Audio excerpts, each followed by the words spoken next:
Hi ಎಲ್ರಿಗೂ ನಮಸ್ತೆ, ನಾನು ನಿಮ್ಮ ನಾಗೇಂದ್ರ ಅರಸ್. ಕಿರಿಕ್ ಲೈಫ್ ಅನ್ನೋ ಒಂದು ಚಿತ್ರ ಇವತ್ತು ಪೋಸ್ಟರ್ ಫಸ್ಟ್ ಲುಕ್ ಪೋಸ್ಟರ್ ಬಿಡುಗಡೆ ಮಾಡಿದ್ದೀನಿ. ಸಾಮ್ರಾಟ್ ಆರ್ಯನ್ ಅವರು ಅಲಿಯಾಸ್ ಗುರುರಾಜ್ ಅಂತ, ನಮಗೆ ಹಳೆಯ ಹೆಸರು ಗುರುರಾಜ್ ಅಂತ, ಈಗ ಕೆಲವು ಚೇಂಜ್ ಮಾಡ್ಕೊಂತಿರ್ತಾರಲ್ಲ ನ್ಯೂಮರಾಲಜಿಕಲಿ, ಇರಲಿ ಒಳ್ಳೇದಾಗ್ಲಿ. ಆಮೇಲೆ ಡ್ಯಾಡ್ಸ್ ಮನಿ ಸ್ಟುಡಿಯೋ ಮುಖಾಂತರ ಪ್ರೊಡಕ್ಷನ್ ಮಾಡ್ತಿರೋವಂಥದ್ದು ಕಿರಿಕ್ ಲೈಫ್ ಸಿನಿಮಾ. ಒಳ್ಳೇದಾಗ್ಲಿ ಇಡೀ ತಂಡಕ್ಕೂ. ಒಂದು ಹೊಸ ಟೀಮ್ನು, ಹೊಸ ಯುವಕರು ಯುವತಿಯರನ್ನ ಹಾಕೊಂಡು ಸಿನಿಮಾ ಮಾಡ್ತಿದ್ದಾರೆ. ಅದೇ ರೀತಿ ಸಿನಿಮಾ ಮಾಡೋದು ಕಷ್ಟ ಅನ್ನೋದು ಎಲ್ರಿಗೂ ಗೊತ್ತಿದೆ ನಮ್ಮ ಸಿನಿಮಾ ಮೇಕರ್ಸ್ಗೆ. ಸಿನಿಮಾ ಮುಗಿದು ಥಿಯೇಟರ್ಗೆ ಬರೋದು ಮೇಯ್ನು, ಅದು ಒಂದು ಹೆರಿಗೆ ರೀತಿ.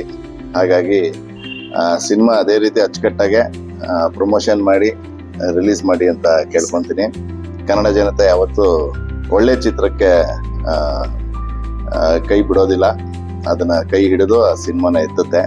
ಬಹಳಷ್ಟು ಉದಾಹರಣೆಗಳು ನಿಮಗೆ ಗೊತ್ತಿದ್ದಾವೆ. ಹಾಗಾಗಿ ಒಳ್ಳೇದಾಗ್ಲಿ. ಕಿರಿಕ್ ಲೈಫ್ಗೆ ಕಿರಿಕ್ ಮಾಡಿ ಸಿಕ್ಕಾಬಿಟ್ಟೆ. ಸಪೋರ್ಟ್ಗೆ ಥ್ಯಾಂಕ್ ಯು ಸೋ ಮಚ್ ಒಳ್ಳೇದಾಗ್ಲಿ. All the best Kirik life.